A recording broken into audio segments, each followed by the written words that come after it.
Bonjour à tous et bienvenue à la semaine de l'impact par Schoolab. Je m'appelle Stacy Bignon et je suis la directrice de communication pour Schoolab. Schoolab est devenu très récemment une entreprise à mission et on souhaite partager ces bonnes nouvelles avec vous en vous proposant ces programmations riches de la semaine de l'impact avec 18 intervenants à travers 4 events toute la semaine. Avant tout, on aimerait conclure 2020 sur une très bonne note.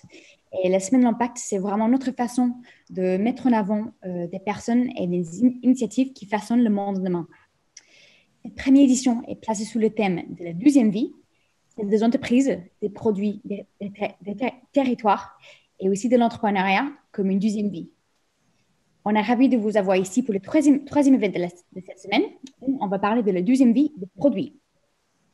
Avant que j'accueille Anne-Laure Baudelet, qui est coach agile chez nous et qui sera notre modératrice, j'aimerais, avant que je présente les intervenants, j'aimerais saluer Pierre-Emmanuel Saint-Esprit, un de nos intervenants, qui nous appelle depuis la maternité parce que sa femme vient d'accoucher leur deuxième enfant hier.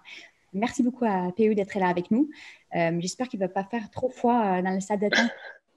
Bonjour à toutes et à tous, avec plaisir. Si ça te va, alors je te passe le Zoom. Tout à fait, merci Stacy. Alors bonjour, comme m'a déjà présenté un petit peu Stacy, je suis Anne-Laure Baudelet, je suis coach agile et coach d'équipe chez Schoolab et j'ai l'honneur aujourd'hui de modérer ce webinaire sur la seconde vie des produits. Alors pourquoi seconde vie des produits? Parce que c'est un sujet qui tient à cœur à Schoolab, c'est un sujet très impactant et puis c'est un sujet aussi qui nous concerne tous si on considère que nous sommes des consommateurs. En effet, en 2020, notre quotidien est rempli d'objets en tout genre, des objets plus ou moins complexes, des objets plus ou moins utiles. Et quand ils ne nous sont plus utiles ou qu'ils sont défectueux, on a le réflexe de s'en séparer et de les mettre au rebut. Donc, si on prend l'exemple des produits électroniques comme les PC, les téléphones, les lave-vaisselle et que sais-je, en France, un Français rejette en moyenne 23 kg de déchets électroniques par an, ce qui paraît évidemment aberrant en termes d'extraction des matières premières, de la consommation d'énergie qui est nécessaire pour leur production. Et finalement, tout ça est tout simplement non soutenable dans le temps. Alors aujourd'hui, nous avons la chance d'accueillir 3 acteurs d'un nouveau type d'économie, d'un modèle qui propose d'autres solutions pour utiliser différemment les produits dont on ne souhaite plus utiliser. Donc, comme l'a déjà introduit Stacy, donc nous avons l'honneur d'accueillir aujourd'hui Caroline Bordet-Lelanne du groupe Cdiscount, Eddy Bonal du groupe ADO et Pierre-Emmanuel Saint-Esprit de l'entreprise ZAC. Donc, avant de les laisser s'exprimer, je voulais vous partager la façon dont nous allons envisager cette heure passée ensemble. Tout d'abord, une première partie pour revenir sur quelques principes et définitions relatifs au secteur de la seconde vie des produits, parler un peu d'économie circulaire. Dans un deuxième temps, laisser nos invités partager leurs expériences et points de vue sur ce secteur. Et puis enfin, envisager le futur de ce secteur. Je vous souhaite à tous un très bon webinaire et je propose à Caroline de commencer à se présenter si elle le souhaite et les activités qu'elle mène chez Cdiscount. Merci, bonjour à tous. Je suis ravie d'être avec vous aujourd'hui pour parler de ce beau sujet. Cdiscount, c'est une entreprise qui est aujourd'hui le leader français du e-commerce. Et nous sommes engagés dans une politique RSE qui est très riche depuis plus d'une quinzaine d'années, avec une raison d'être qui est le socle de notre engagement. Et cette raison d'être, c'est de favoriser l'accès aux biens et aux services au plus grand nombre, tout en construisant une économie numérique responsable, inclusive et solidaire. Dans nos engagements RSE, il y a plein de sujets. Évidemment, le sujet de la consommation plus responsable est un sujet au cœur de notre action puisque l'impact environnemental des produits est très important. Et vous l'évoquiez, Anne-Laure, il y a un très gros sujet autour de l'économie circulaire. Aujourd'hui, avec la loi AGEC qui rentre en vigueur, beaucoup de choses sont en train de bouger et c'est très positif. Nous, ça fait 3 ans qu'on travaille sur ce sujet de façon plus accrue. avec notamment un engagement sur la seconde vie des produits. Cdiscount est engagé depuis de nombreuses années pour gérer tous les invendus de produits qu'on a dans nos entrepôts. Donc, ça va être les retours clients, des produits en litige fournisseur, des casses, des produits invendus, etc. Et depuis de nombreuses années, on travaille avec des associations partenaires, des structures de l'ESS, etc. pour donner une seconde vie à ces produits. Et depuis 3 ans, on a ouvert tout ce travail sur les parties prenantes que sont nos clients, pour les inclure et pour qu'ils puissent agir avec nous en développant 2 axes. Le premier, c'est une offre de produits de seconde main, donc des produits reconditionnés ou d'occasion, qui couvre un petit peu tous les univers de produits que vous pouvez trouver chez Cdiscount, donc des produits high-tech, des produits de mode, de maison, etc. Et puis, le deuxième axe, c'est de développer des solutions pour permettre aux clients de donner une seconde vie aux produits, pour allonger la durée de vie des produits et pour limiter le gaspillage des ressources. Et donc, ces solutions, ça va être des solutions pour réparer, pour faire reprendre ces produits, pour donner, ouais, globalement. Et donc, on essaye de développer énormément de contenu pour que tout ça soit le plus clair, le plus fluide possible pour nos clients. Et on travaille avec des partenaires à chaque fois avec une exigence de qualité, de fluidité de l'expérience pour que nos clients vraiment voient à chaque fois dans leur parcours des solutions pertinentes, que leur motivation soit environnementale, économique, solidaire, etc. Et pour faire de ces solutions de seconde vie un nouveau réflexe de consommation. Merci Caroline. Eddy, je te propose de continuer. Ouais, avec plaisir. Donc pour ma part, moi je suis Eddy Bonal, je travaille au sein du groupe ADO. Donc vous connaissez probablement plus les marques de notre groupe, à savoir Leroy Merlin, Zodio, Bricoman, Tikamoon.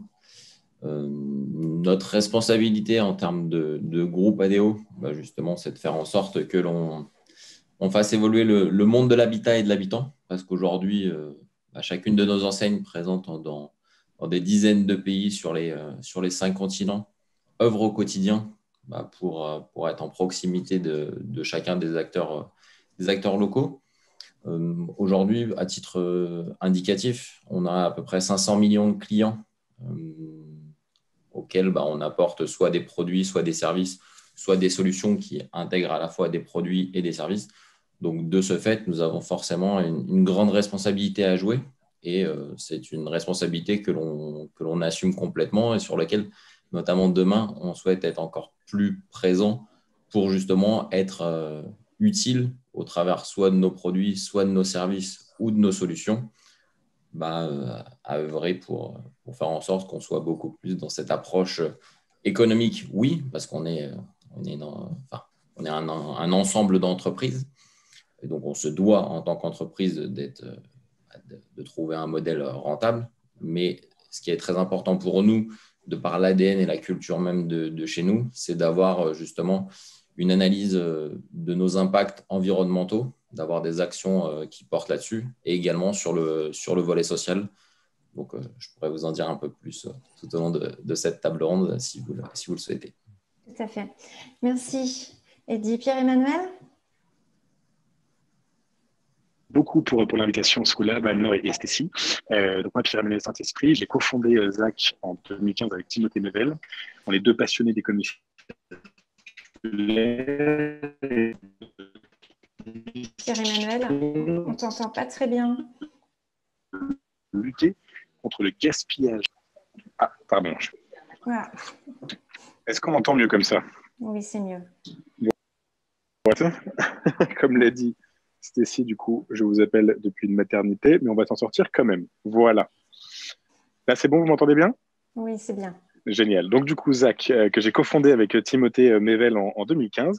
On est 2 passionnés d'économie circulaire et on lutte contre le gaspillage des produits électroniques usagés. Et comment on fait ça? En fait, on garantit une seconde vie à tous les produits électroniques usagés des particuliers et des entreprises.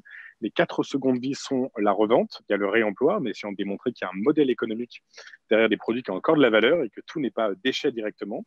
Le don à des associations, avec un modèle économique aussi, puisqu'il y a une défiscalisation pour les entreprises qui donnent, la réparation, et puis le recyclage en dernier recours, parce que le recyclage est toujours la dernière des solutions, derrière des bonnes solutions, parce que lorsqu'on recycle, on récupère rarement 100% des matières premières qui ont servi à confectionner le produit, donc on n'encourage pas de base. Voilà pour ZAC, et puis au plaisir de discuter effectivement sur tous les sujets de modèle économique notamment, puisque pour nous, l'économie circulaire ne restera qu'une peut-être qu'une chimère si on n'arrivera pas à montrer que des modèles économiques rentables sont possibles.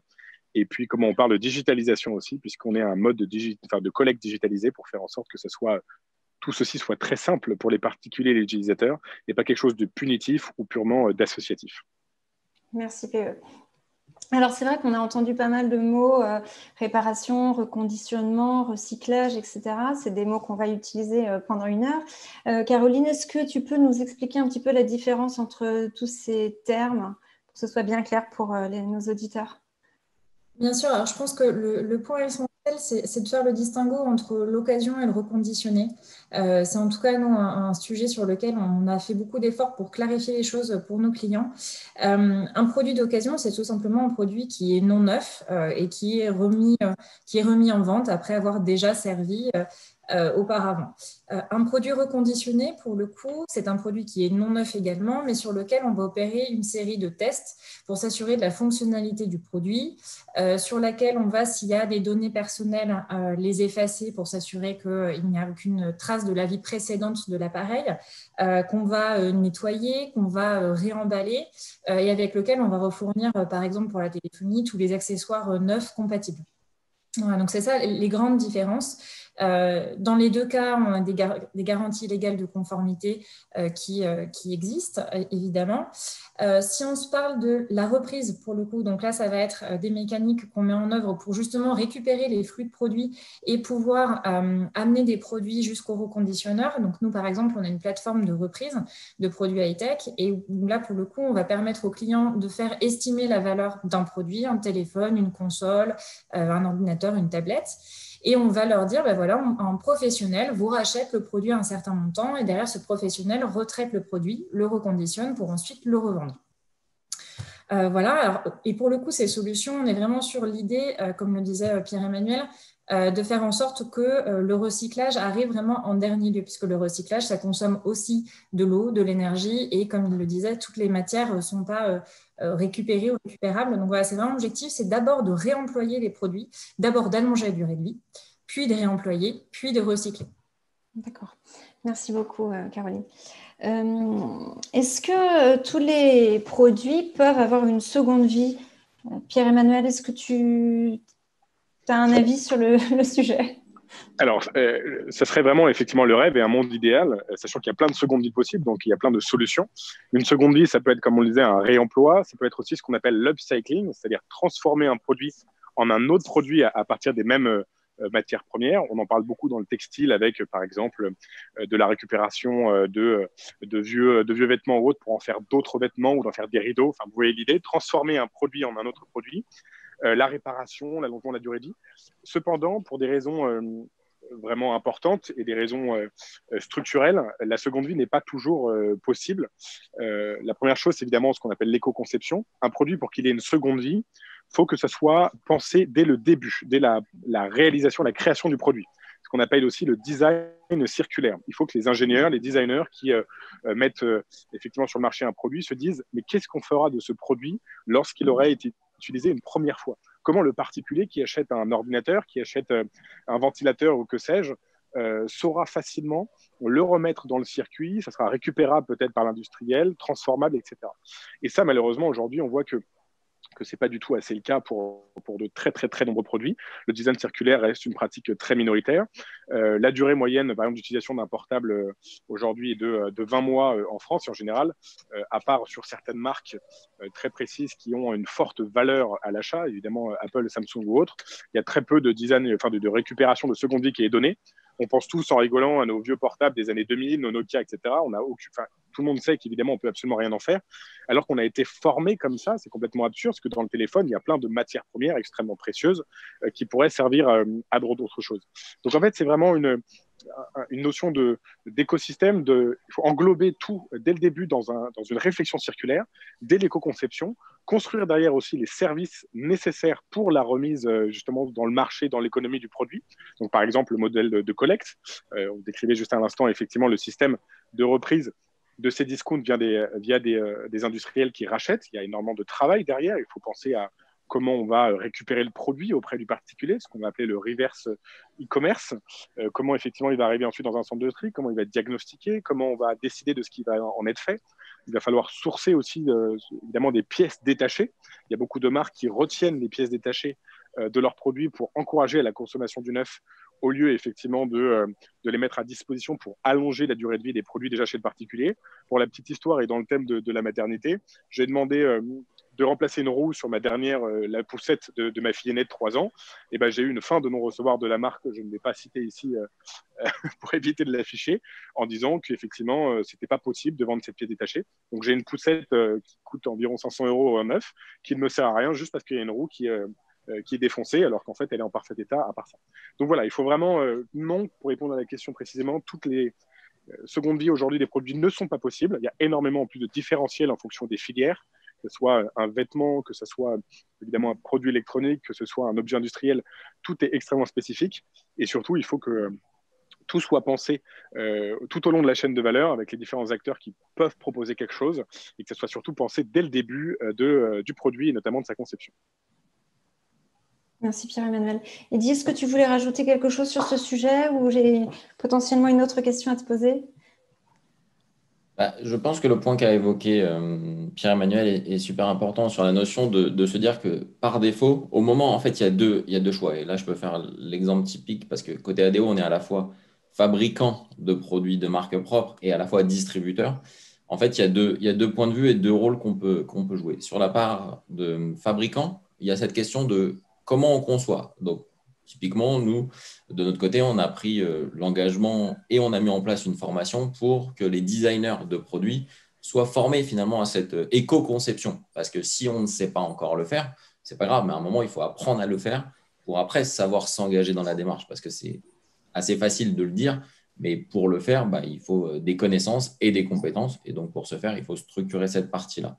Et c'est essentiel parce qu'après, c'est quand on veut créer tout le cycle de vie complet du produit ou du service, le make n'est qu'une étape dans la chaîne où après, on va avoir toute la partie utilisation finalement du produit et ce que nous, on appelle le reinvest chez nous, avec différents schémas qu'on peut retrouver qui sont le reconditionnement, qui peuvent être le upcycling, qui peuvent être au final une action utile pour faire en sorte qu'on développe le maximum d'utilisation de nos produits de différentes manières, mais avec comme objectif final de réduire absolument le nombre de déchets qui va être émis au final et s'assurer qu'on crée les différents circuits utiles pour ce faire.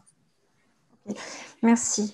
Quand tu as introduit tout à l'heure ADO et ton rôle, tu nous as parlé de que vous vouliez évidemment développer cet aspect économie circulaire. Est-ce que tu peux nous dire comment on en vient à envisager ça quand on est une grosse entreprise comme ADO, un gros groupe? Je ne sais pas si on est gros, en tout cas. Connu. on est très nombreux. Aujourd'hui, ADO, est très engagé en fait de par son histoire, de par son ADN finalement dans l'économie circulaire. On est très engagé là-dedans. Donc finalement, ce n'est pas un nouveau sujet. Un exemple typique, aujourd'hui, on a à peu près 800 magasins à travers le monde et qui travaillent déjà en proximité avec son écosystème local. Donc quand je dis l'écosystème local, ça va être qui? Ça va être les artisans locaux, ça va être les prestataires qui sont du bassin d'emploi local, ça va être des actions solidaires comme ce qu'évoquait Caroline, qu'ils font aussi côté Cdiscount. Nous, on travaille aussi beaucoup avec ce tissu-là et il y a tout un ensemble d'actions qui sont opérées directement par les équipes sans même le savoir en fait, sans même les avoir identifiés comme étant des sujets d'économie circulaire. Donc finalement, ce qui va être nouveau chez nous, c'est l'inscription de ces actions déjà existantes, voire futures, sur ce concept théorisé de l'économie circulaire. Voilà, si j'essaye de faire le pont entre les deux. Et pour donner un petit peu des bribes pour aussi aider finalement à l'activation, parce que finalement, un des enjeux que j'ai et que nous avons tous au sein d'ADO et avec nos partenaires, c'est d'ouvrir le champ des possibles. Et donc, la première des questions à se poser, c'est comment ce concept théorisé de l'économie circulaire peut s'appliquer à notre métier avec notre écosystème. Et notre écosystème, comme je l'évoquais en introduction, c'est l'habitat et l'habitant. Donc déjà, c'est le définir en tant que tel. La deuxième chose qui est importante et qui est un début finalement de comment on l'envisage, c'est l'identification de nos assets. Quels sont matériellement, qu'est-ce qu'on fait déjà soit au niveau physique, avec autour de nos magasins directement, soit même au niveau digital. Parce qu'aujourd'hui, il y a un équilibre à trouver qui est phygital pour faciliter et s'adapter à la société du moment, en fait. Et qu'est-ce que l'on souhaite faire demain? Et donc, de fait, comment les parcours devront être phygitaux demain? Et le troisième, en quoi finalement, c'est plutôt une question de mise en perspective. C'est comment finalement cette économie circulaire, qui est une tendance et un mouvement là, qui prend vraiment de l'ampleur en face de nous. Donc, comme on l'a dit, nous finalement, c'est déjà quelque chose, mais on ne l'appelait pas comme ça. Comment finalement tout ce qui est en train de se théoriser à gauche et à droite peut nous nourrir pour faciliter l'accélération de notre transformation et faciliter la création des nouvelles solutions de demain. Merci, Eddy. On va juste compléter, Anne-Laure, si ça ne te dérange pas, volontiers. Sur un point. Et c'est exactement ce que fait ADO. Aussi, un grand groupe peut démarrer cette transformation en fait, en écoutant ses clients et ses consommateurs dans effectivement tout l'écosystème. Parce que, en fait, il y a quelques années, il n'y a pas si longtemps, c'était vraiment un sujet qui en fait, n'était pas connu du tout. Je ne parle même pas du terme d'économie circulaire, mais même c'était des choses assez minoritaires. Je discutais récemment avec la directrice RSE du groupe BIC qui disait qu'ils avaient sorti en 1993 un premier stylo du coup 100% recyclé qui a été un énorme échec sur le marché. Aujourd'hui, les consommateurs sont en demande, font attention lorsqu'ils achètent effectivement de savoir si le produit peut être durable. La loi effectivement anti-gaspillage comporte la création d'un indice de durabilité de pas mal de produits.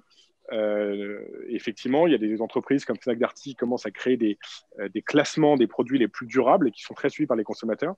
Donc, ça devient vraiment quelque chose qui est un argument économique tout simplement, lorsqu'on parle de business, de commerce, dans l'activation de ces consommateurs. Cela étant dit, le consommateur, pour l'instant, n'est pas non plus pour moi totalement prêt et totalement effectivement prêt à utiliser des services de circularité, notamment à cause de la conception de ce qu'on fait d'un produit usagé. Un produit usagé égale déchet, et donc on imagine que des entreprises ou autres ont énormément d'argent pour s'en occuper. On n'est pas responsable en fait du déchet qu'on produit, que ce soit l'entreprise comme le particulier. Et donc personne n'est encore vraiment très prêt à payer, notamment en tant que particulier, un service d'économie circulaire, par exemple, de récupération d'un déchet pour qu'il soit fait d'autres choses. Le déchet, en fait, moi j'entends souvent des gens qui disent est-ce que ces produits vous intéressent? Alors que chez ZAC, les produits effectivement qui n'ont plus aucune valeur, on les recycle, c'est donc une prestation. C'est du temps homme, il faut les trier, il faut les effectivement ensuite séparer les différents composants, réfléchir aux filières, etc. La collecte coûte très cher. On est par exemple à 9 € sur un Colissimo retour, c'est des montants importants. Et donc aujourd'hui, le monde du déchet est très effectivement associatif, faible valeur, ce qui empêche toute notion de création de valeur économique. On n'a aucun problème à acheter un iPhone à plus de 1 000 €. On a un problème à payer 15 € pour que les produits éventuellement aient une seconde vie. Donc c'est ce petit switch qui reste à faire en pensant mieux les parcours clients, les pensant effectivement sur un gain économique global pour le client du début à la fin. C'est le principe par exemple de la consigne, mais on n'y est pas encore tout à fait à ce niveau-là. Merci PE. Oui, alors je comprends à la fois que ça semble être du bon sens, la seconde vie des produits, c'est pas quelque chose de nouveau, comme disait Eddy, les gens sont intéressés, et en même temps j'entends dans ce que tu dis, Pierre-Emmanuel, que c'est pas non plus complètement simple, que le consommateur est prêt sans l'être complètement.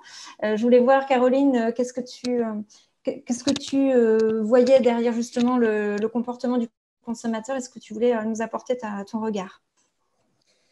C'est vrai qu'aujourd'hui, il y a un vrai enjeu de passage à l'acte.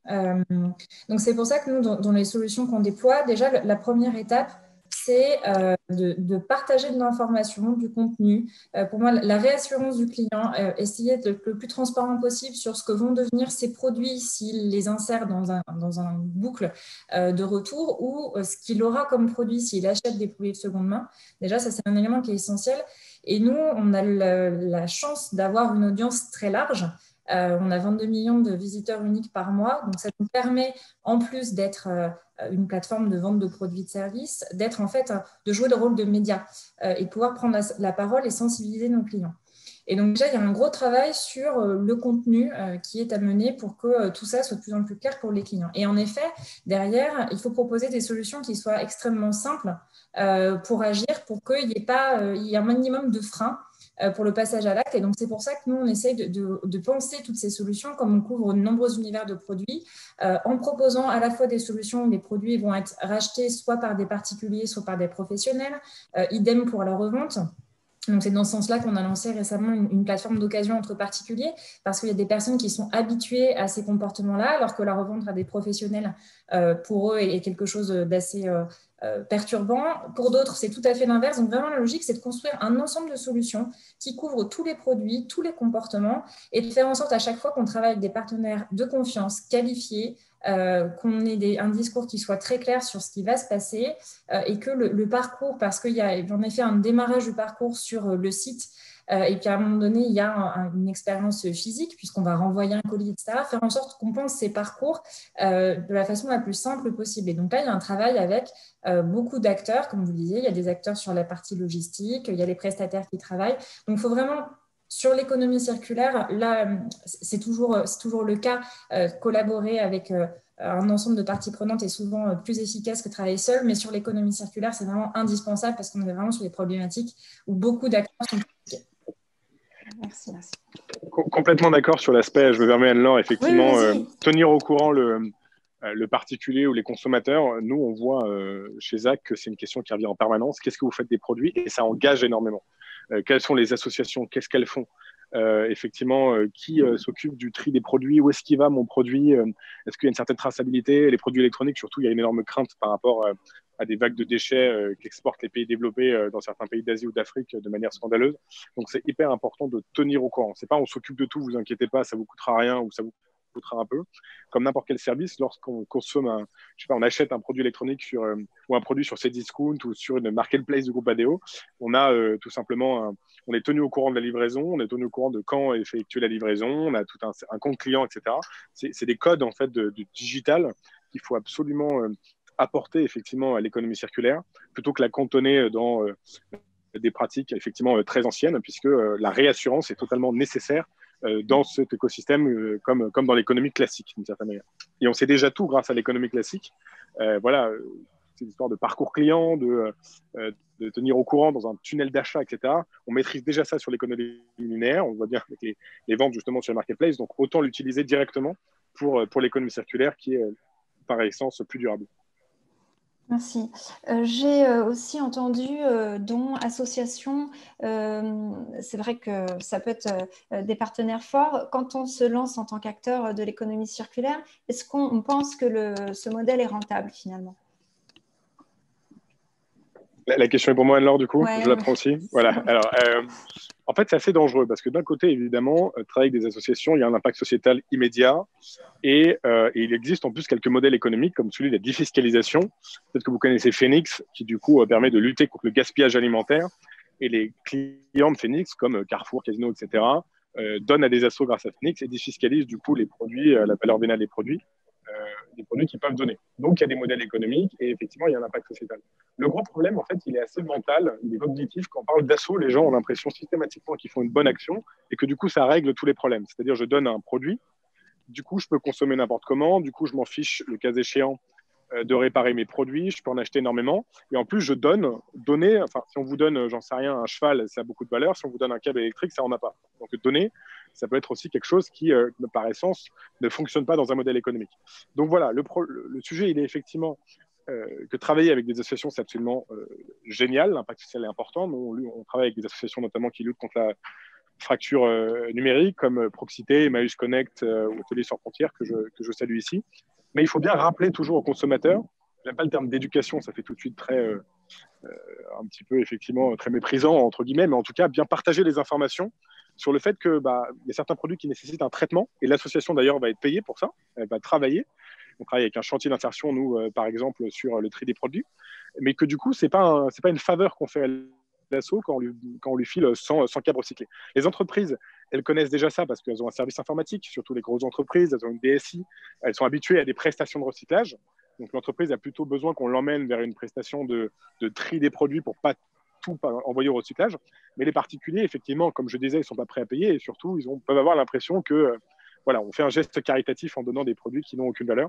Donc, c'est du coup un petit risque à ce niveau-là. En tout cas, on peut travailler avec l'écosystème associatif, l'écosystème aussi de l'ESS, complètement avec un modèle économique. Mais pour moi, quand on réfléchit à l'équation globale, ça doit être un acteur économique comme un autre, qui du coup doit être payé s'il fait des choses, qui doit être redevable d'une qualité de service s'il est dans le service, plus que effectivement un petit peu le faire-valoir de l'opération.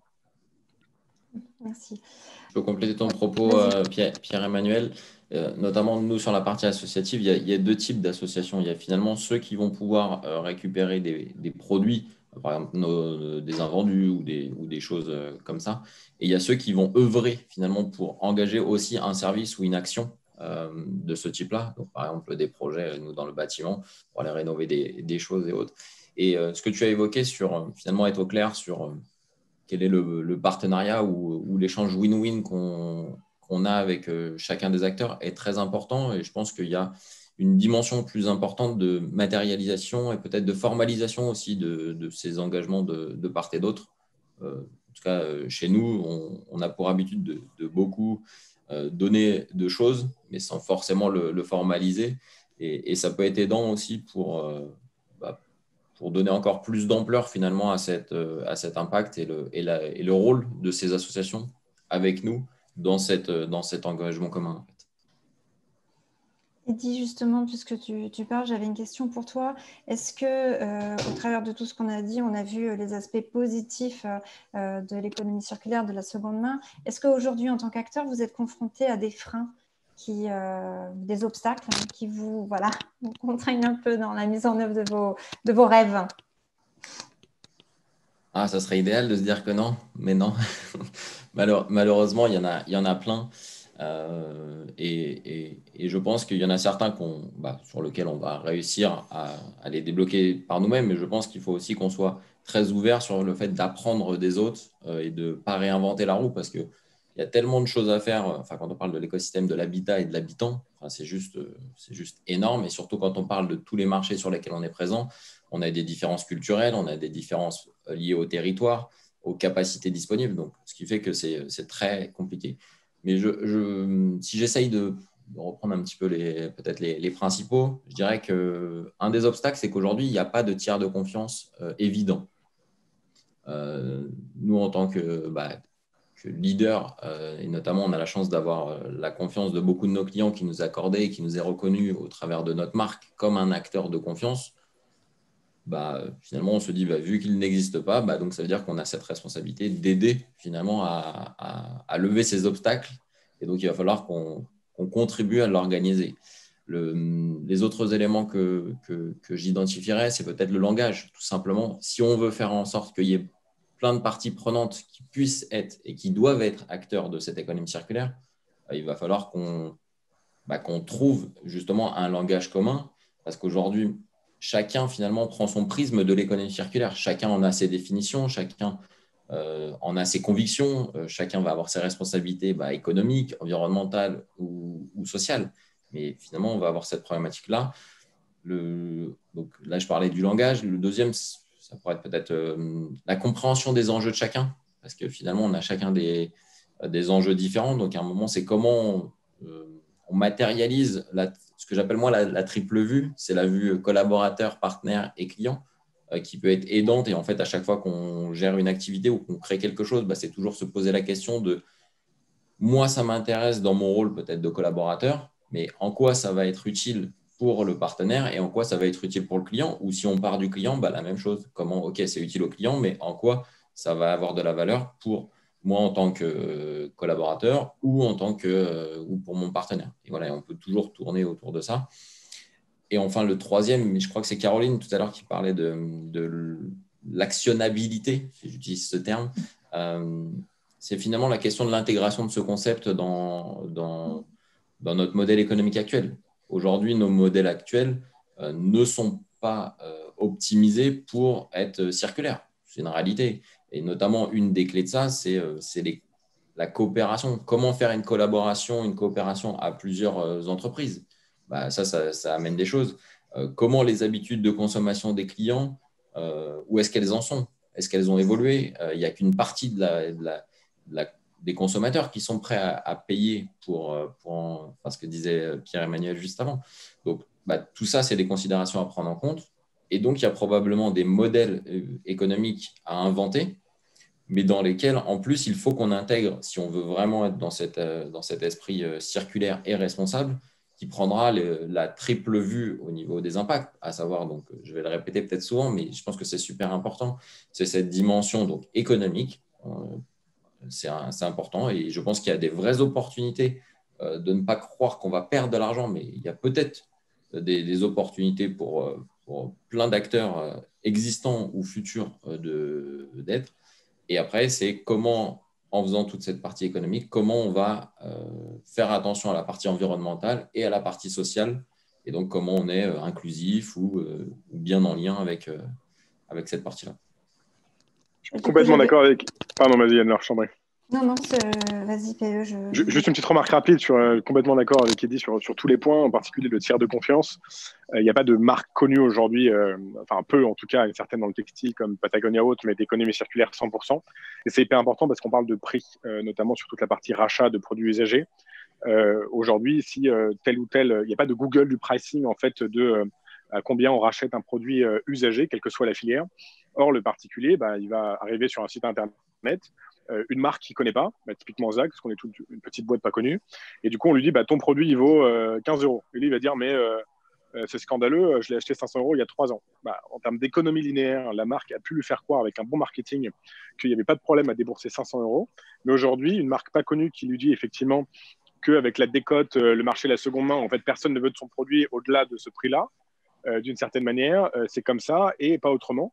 Il va quand même, en tant que consommateur, avoir l'impression qu'il a raison. Or, si un groupe comme Leroy Merlin fait la même chose, Leroy Merlin suscite par exemple une énorme confiance, effectivement, le consommateur va déjà être d'une certaine manière rassuré par la marque et pourra du coup lui faire effectivement accepter un modèle économie circulaire sans qu'il se pose toutes les questions de savoir est-ce que c'est un bon service, etc. Alors, le problème, c'est la prise de risque du grand groupe, d'où l'intérêt de ce que disait Eddy aussi d'y aller à plusieurs en écosystème, puisqu'effectivement, il y a pas mal de grands groupes, on le voit beaucoup dans les discussions, qui ne sont pas prêts à bouger parce que c'est trop risqué d'être déceptif en créant ces nouveaux modèles. Typiquement, on a eu un acteur du e-commerce énorme, un peu plus petit que Cdiscount, mais énorme quand même, qui nous a dit, effectivement, il y a 4 ans, j'ai trop peur que ce soit déceptif de mettre sur ma plateforme un module de rachat. Bon, il se trouve qu'ils sont en train de le lancer, mais il y a 4 ans, c'était, non, parce que si je vends des produits et que derrière, je dis que je reprends un produit pas cher, mes clients vont dire, c'est quoi ce délire? Voilà, donc la prise de risque de ces grands groupes, y aller ensemble avec des messages communs, permet aussi un peu en mode cartel, quoi, d'une certaine manière, de se rassurer eux-mêmes pour y aller et être sûr que tous les clients d'un coup se disent que en fait, c'est une réalité si tous les grands groupes s'y mettent à le dire ensemble. Ouais, et je vais compléter ton propos, Pierre-Emmanuel, parce que finalement, tu m'as ouvert une perche. Mais il y a cette partie de finalement comment, avec d'autres grands acteurs, finalement, essayer de rendre universel et vulgariser l'intérêt d'y aller pour tous. Et après, il y a quelle est la part de responsabilité, quelle est la part d'audace, finalement, que nous, on va assumer parce qu'on est engagé pour faire en sorte d'être utile demain. Moi, je vais vous citer un exemple tout bête, c'est que si je prends l'exemple, par exemple, des chantiers d'installation qu'on peut avoir chez nous, aujourd'hui, on a inventé en tout cas, on propose à nos clients un modèle dit de forfait. Pourquoi on va faire des forfaits avec des chantiers à prix fixe? C'est tout simplement pour l'acte de vente vis-à-vis de nos clients. Donc, finalement, la simplicité d'achat et la simplicité de compréhension de ce qui va être compris dans la prestation et surtout de proposer aux clients la capacité à être dans un cadre de confiance où tout est sous maîtrise et finalement, c'est le tiers de confiance. Donc, nous qui allons gérer le trio avec les artisans, la prestation d'un artisan et la prestation du client. Ce qu'on fait en plus dedans et ce qui permet d'apporter un petit peu de circulaire dedans, c'est qu'on va intégrer dans ces forfaits, et ce qu'on intègre déjà, c'est notamment une notion qui est la reprise des déchets quand on fait un chantier.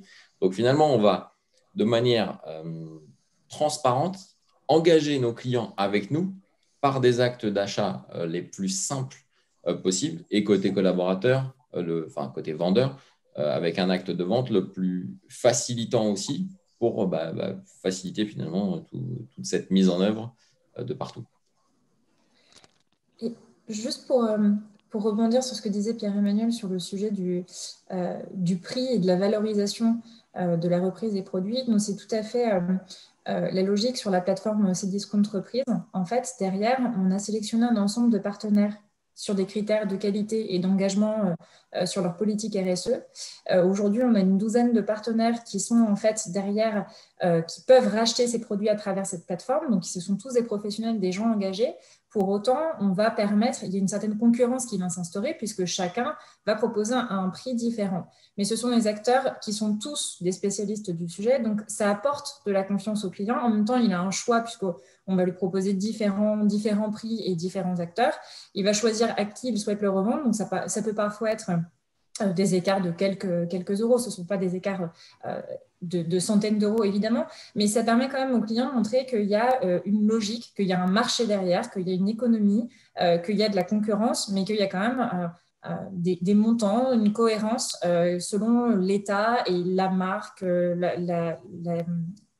l'ancienneté de leurs produits, etc. Et donc ça, je pense que c'est assez important de pouvoir comme ça, derrière, avoir à la fois un filtre sur les acteurs qu'on met pour s'assurer de leur qualité et en même temps ouvrir à la concurrence pour qu'on soit dans une forme d'économie. Parce que l'économie circulaire, on le disait tout à l'heure, il y a vraiment ce sujet de business model qui est, je pense, au cœur et qui influencera la réussite pour les années à venir, pour le développement de toutes ces idées.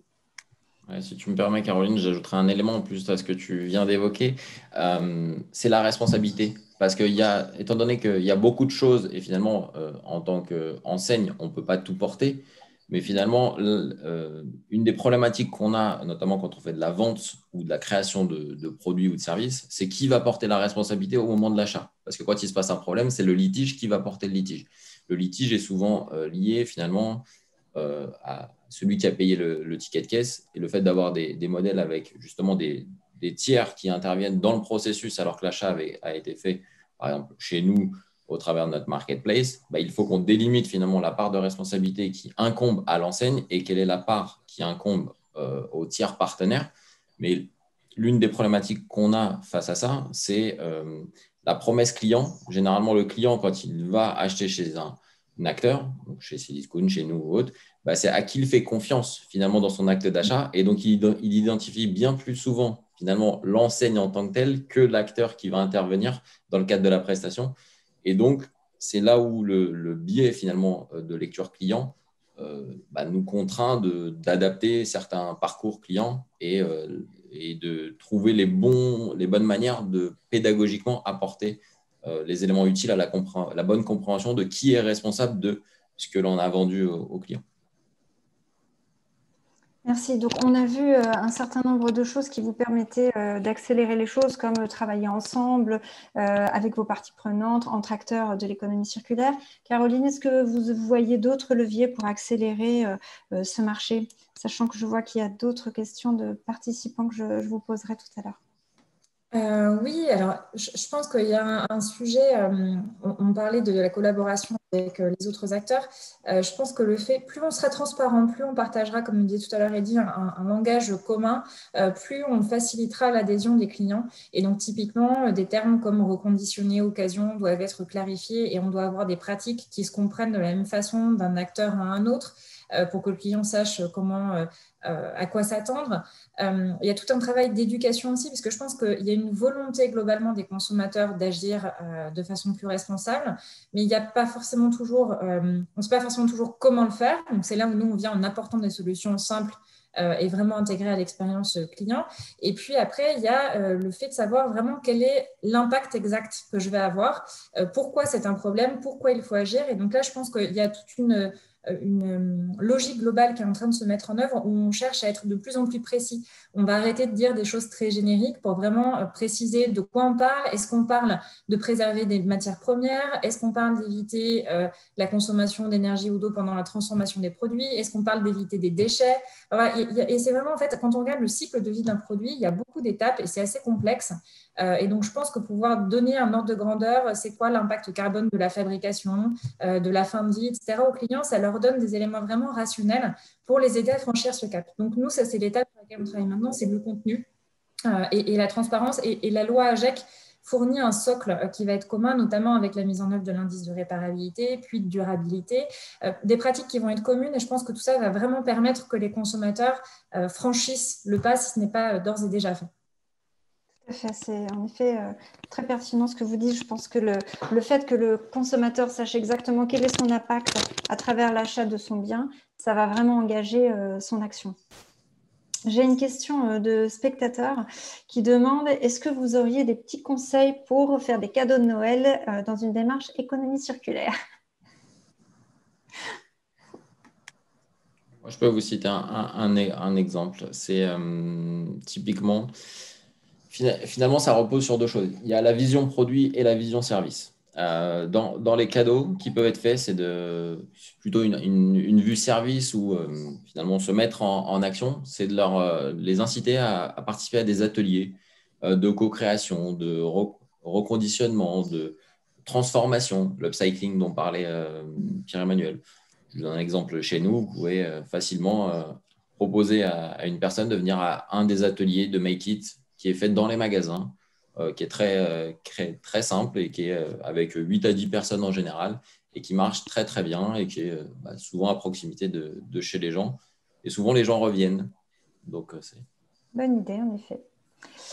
Merci Eddy. J'ai une autre question d'un… Je vais faire, pardon, alors je fais juste la promo de quelques boîtes circulaires stylées. J'étais en train d'essayer de retrouver, mais je sais qu'avec le mouvement Impact France, qui regroupe du coup toutes les entreprises à impact en France et en particulier le track consommation économie circulaire, on avait fait une liste des boîtes un peu responsables. Je vais essayer de la retrouver d'ici la fin de la conférence. Mais si vous cherchez à acheter un smartphone, acheter un produit durable, réparable avec des pieds détachés que vous pouvez trouver au bout d'un certain nombre de temps, et par exemple acheter le Fairphone sur Common. Concrètement aujourd'hui, malheureusement, c'est pratiquement le seul conçu dans cette démarche-là. Si vous cherchez un vêtement de sport, je vous conseille sinon la très belle boîte Circle Sportswear, qui effectivement fait des vêtements à partir de fibres recyclées à 100% et qui tente le modèle de l'abonnement sur la vente de vêtements, ce qui fait que vous consommez ce dont vous avez besoin. C'est un des fameux modèles économiques de l'économie circulaire. Et puis sinon, aussi la marque Biarrot dans le Pays Basque, Opal, que vous connaissez peut-être, qui fait des magnifiques t-shirts, pareil, toujours dans une démarche engagée. Mais en vrai, en dehors de ces 2-3 exemples, et on n'a pas forcément le temps de faire toute une liste, il y a de plus en plus de boîtes, notamment qui viennent, je pense, toute une génération qui arrive dans les entreprises, qui créent des entreprises. Il y a de plus en plus de boîtes qui permettent d'accéder à ces produits durables. J'espère qu'il va y avoir surtout des champions économiques qui vont du coup susciter de la confiance, des grands champions de marques durables, parce que demain on ne se posera plus la question de savoir si c'est responsable ou pas, on les achètera parce que ce sera eux qui auront le marketing le plus puissant globalement, qui seront présents partout. Mais en tout cas, il y a de plus en plus d'offres là-dessus. Il y a un sujet prix. Aujourd'hui, quand on pense produit durable, on pense produit cher, un peu comme produit bio dans l'alimentation. J'espère qu'avec la courbe de l'innovation et les investissements, elle va finir par baisser et être abordable au plus grand nombre. Parce qu'en gros, la fast fashion, elle réussit aussi parce que les produits sont très peu chers alors qu'ils sont produits à l'autre bout du monde. C'est une absurdité sans nom, mais en tout cas, on est à fond dedans. Mais voilà, il y a de plus en plus d'entreprises qui arrivent sur ce marché durable et j'espère qu'elles vont s'imposer les unes après les autres. J'ai une autre question. Oui. Vas-y, Caroline. Pardon. Oui, du coup, j'allais dire, oui, tout à fait. Il y a évidemment tous les produits, typiquement en mode, on a développé en partenariat avec Patatam, qui est une entreprise à Bayonne, qui justement vend des produits qui sont des produits de seconde main sur la mode. Et puis, comme le disait Pierre-Emmanuel, il y a plein de marques de plus en plus durables. Donc, typiquement, tu as cité Fairphone, qu'on peut retrouver également chez nous, ou des marques qui utilisent des matières recyclées pour fabriquer des produits, pour montrer en fait que ce cercle, derrière, on produit des produits soit qui vont être plus durables par conception, soit qu'on produit des produits agréables, esthétiques, qui génèrent un plaisir d'achat, mais qui sont issus de ce cercle-là. Et donc, des marques qui prônent l'upcycling, qui utilisent des matières recyclées, il y en a de plus en plus, et on essaie de les mettre de plus en plus en avant pour vraiment montrer que, comme le disait tout à l'heure Pierre-Emmanuel, on ne parle pas d'un déchet, en fait. On a réutilisé et on a reproduit quelque chose qui apporte une valeur. Et je pense que dans l'acte d'achat, enfin l'idée c'est pas de vous donner, mais plutôt c'est des pistes de comment acheter pour aider finalement à tout ça à se mettre en œuvre.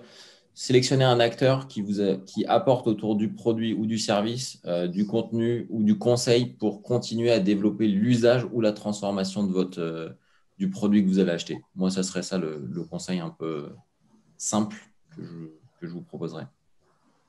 Alors, j'ai plusieurs questions. Je vais vous en poser une dernière, puis après, on essaiera de conclure en se projetant dans l'avenir. La dernière question serait la loi AGECT. Caroline, est-ce que tu pourrais nous dire en quoi ça consiste exactement? Alors, c'est une loi qui a été promulguée en février 2020. Donc, c'est une loi en fait qui a été qui vise à lutter contre le gaspillage des ressources. Donc, il y a des enjeux d'information du consommateur, de réduction du plastique, d'économie circulaire, etc. Et donc, ça couvre. Il y a plus de 130 articles dans cette loi. Elle est très très vaste, avec des entrées en vigueur qui vont être qui vont rentrer en vigueur au 1er janvier 2021, 2022, 2023, etc. Donc, il y a pas mal d'échéances et qui couvre tous ces sujets de pièces détachées, de définition du reconditionné, de durabilité des produits, de reprise des produits, qui vont définir les nouvelles filières dans le cadre de la responsabilité élargie des producteurs, etc. Donc, c'est vraiment plein d'articles qui vont permettre d'instaurer de nouvelles pratiques pour favoriser l'économie circulaire et lutter contre le gaspillage, que ce soit du gaspillage sur les produits alimentaires ou non alimentaires. Voilà, global. D'accord, merci pour cette précision. Donc, on n'aura pas pu aborder toutes les questions, mais je pense que les échanges étaient très intéressants. Je voudrais juste, pour ces quelques minutes, vous demander de conclure en vous demandant pourquoi l'économie circulaire pour vous et quelle est imaginée, en tout cas en France. Honneur aux dames.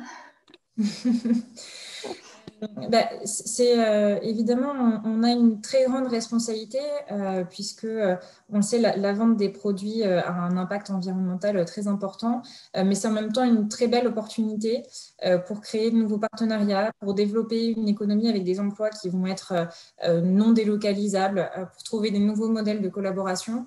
Donc, je pense que c'est à la fois nécessaire d'agir, mais on est vraiment à un moment où il y a un élan qui est indéniable.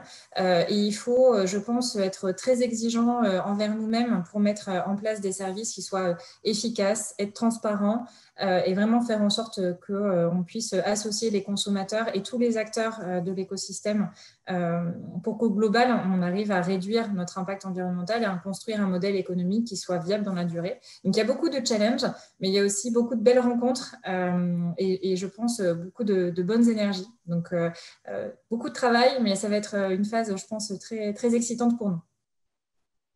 Rudy, tu poursuis? Merci, Caroline. Donc, pour ma part, moi, par nature, je suis assez positif. Donc, je vais rester encore plus positif. Et quand j'entends finalement ce qui se dit aujourd'hui, on peut être vraiment positif. Par contre, ça relève de plusieurs choses. Il faut une vraie volonté d'ouverture, de souhait de coopération et d'être engagé finalement sur le fait de faire des choses utiles et d'être ouvert et prêt à coopérer. Donc, en tout cas, pour ma part, moi, je le suis. Pierre-Emmanuel disait qu'il est papa, je le suis également de deux petits enfants. Quand on écoute à la maternelle ou quand on suit le programme éducatif, les enfants sont déjà en train d'être nourris par des notions écologiques, développement durable. Donc, ils sont baignés dedans. Donc, de fait, on sait qu'en plus, demain et après-demain, ils seront des consommateurs bien différents de nos parents et qu'ils seront bien différents de nous. Et donc, ils seront des consommateurs qui seront probablement qui seront consommateurs et citoyens, de fait plus écologiques et plus responsables peut-être que nous aujourd'hui. L'autre point qui est en face de nous, c'est l'intervalle entre deux changements. Parce que finalement, on passe notre temps en ce moment à avoir beaucoup, beaucoup de changements. Cet écart est en train de se réduire. Et donc, je pense qu'une des choses, en tout cas sur lequel nous, on s'est engagé, c'est à adapter nos organisations pour faire en sorte d'intégrer la nouvelle fréquence. Parce que la fréquence de changement, elle est pas prête de se raccourcir. Ou au pire, si elle se réétend, au moins, on se sera organisé, on se sera donné des capacités pour mieux travailler en interne et mieux réagir et donc gagner en résilience et surtout être en capacité de mieux coopérer avec les autres. Et de manière un petit peu plus philosophique, j'aime à penser que tout problème est un ensemble complexe, mais qui réside de choses très simples. Et donc, pour traduire en choses simples ce grand défi qu'on a face à nous, il faut tout simplement compter sur nous-mêmes, donc déjà être acteur par nous-mêmes, et sur les autres. Et pour ma part, je suis dans une équipe de 130 000 entrepreneurs qui sont tous bienveillants. Et on est tous volontaires pour créer les nouvelles conditions et dispositifs qui seront utiles pour mieux collaborer au sein de notre propre entreprise, mais surtout avec tout l'écosystème dans lequel on est. Donc, vraiment, cette volonté d'ouverture. Merci, Eddy. Je vais conclure en 2 secondes, du coup. Pour aller vite, moi, pourquoi l'économie circulaire, ça réunit et réconcilie, et c'est une joie immense au quotidien de Fibre, la fibre entrepreneuriale, effectivement, créer un modèle économique qui fonctionne, avoir un marché, effectivement, qui adhère à un produit et un service. Voilà, travailler avec une équipe, toutes ces choses-là, avoir une équipe progressée. C'était hyper important pour moi, du coup, par rapport à un modèle, je ne sais rien, subventionné ou associatif, c'est quelque chose qui me correspond, tout en respectant évidemment les limites des ressources naturelles de la planète, tout en à chaque fois que ma société engrange de l'argent, et en fait, on a un impact positif sur la planète. Et ça, avoir les deux réconciliés, ça fait énormément de bien au quotidien pour se lever. Et puis c'est possible, quoi, d'une certaine manière, donc il n'y a pas de raison de ne pas le faire. Évidemment, comme est dit, c'est très lié aussi potentiellement à une peur qu'on peut avoir, je pense, pour nos enfants. Saint-Exupéry disait la Terre ne nous appartient pas, on ne fait que la transmettre. Il y a des scénarios en permanence on a vu avec les accords de Paris, si on ne respecte pas nos engagements pour limiter effectivement les émissions de CO2, enfin le réchauffement à 1,5 degré, voire 2 degrés, les scénarios juste de quotidien dans lesquels vont vivre nos enfants, mais c'est du délire et j'ai pas envie que mes enfants me regardent en me disant mais t'as rien foutu quand tu pouvais encore le faire, et en plus tu pouvais le faire tout en créant une activité économique qui te paye un salaire et effectivement te permet de te nourrir. Donc voilà pourquoi je le fais et j'en suis absolument convaincu, et je suis très positif aussi. Je trouve quand même qu'on est, les humains, on est quand même assez spéciaux dans le sens où on n'arrête pas de nous répéter qu'il y a un problème, mais on met quand même beaucoup de temps à le régler d'une certaine manière, parce qu'il y a beaucoup évidemment d'usages et une très forte inertie dans les changements. On est capable de rester longtemps sur des modèles économiques un chouïa absurdes. Acheter 10 € un t-shirt produit en Chine qui a été ensuite qui est passé par l'Afrique parce qu'il y avait un entrepôt de stockage plus simple là, etc. et tout, et finalement vendu à Barcelone, c'est n'importe quoi, mais il y a quand même des trucs qui sont assez délirants quand on étudie vraiment ces schémas spécifiques. Et je pense que si je suis positif, j'y mets une condition, ça va être le leadership dans tous les secteurs. L'écosystème, je suis totalement d'accord, ça a déjà été évoqué, mais le leadership. Pour revenir sur la loi AGEC, c'est une loi géniale. On a beaucoup bossé avec Zach, avec les équipes de Brune Poisson, Pierre-Yves Burlot et tous ceux qui ont participé à ça. Cependant, le problème, c'est qu'il y a déjà beaucoup de choses dans la loi qui ne sont pas respectées. Je ne parle pas de la loi AGEC, je parle même dans les lois précédentes, parce que une loi ne suffit pas, il faut la mise en application, il faut du leadership, il faut que ça devienne un peu le nouveau truc cool, quoi, de respecter ces choses-là, que ça devienne même une question de branding, une question de ah mais toi tu t'agis comme ça, mais c'est naze, quoi. Donc leadership évidemment politique sur le sujet, une sorte de quoi qu'il en coûte environnemental, on connaît bien la formule maintenant, et puis leadership des entreprises, ADO, c'est Discount, montrer que ces modèles-là, c'est les modèles qui marchent, qui sont stylés et que tout le monde a envie d'y aller. Et pareil, côté évidemment consommateur. Donc je pense que l'économie circulaire peut rester une belle idée, sympathique. La nouvelle RSE, on va dire, elle a un potentiel monstrueux, faire de la croissance qui nourrit notre modèle social de redistribution des richesses, parce que effectivement, il y a besoin quand même de transfert d'argent pour nourrir la sécurité sociale, Pôle emploi, notre modèle de redistribution. Donc à propos de décroissance. Cependant, il faut vraiment, à mon sens, que il y a un leadership affirmé sur ce sujet et une grosse prise de risque pour que ça devienne un petit peu la nouvelle normale, le nouveau normal, pardon, dans les années à venir. Et le temps presse plus que jamais. Merci à tous. En tout cas, je pense qu'on reste sur une note positive. Je vais repasser la main à Stacy. Oui, j'arrive. Je suis là. Merci à tous. C'était super. Merci beaucoup à toi, Anne-Laure, pour la modération. Plaisir. Merci à Caroline, Eddy et Pierre-Emmanuel. Et surtout, bienvenue au petit Louis.